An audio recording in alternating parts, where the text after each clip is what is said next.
Welcome back to another technical deep dive here in the debug zone. Today we're tackling a big question and breaking it down with insights from other users. Hopefully this clears up some misconceptions and helps you get the answer you need.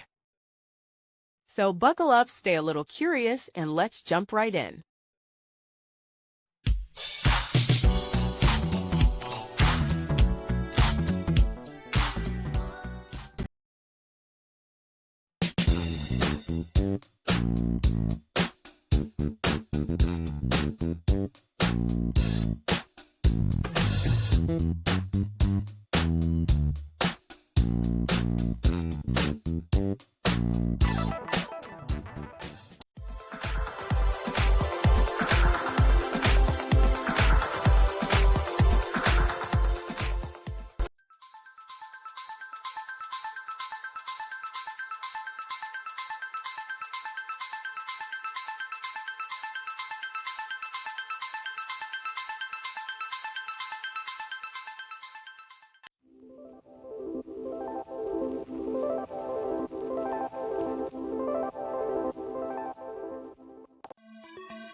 And that's a wrap.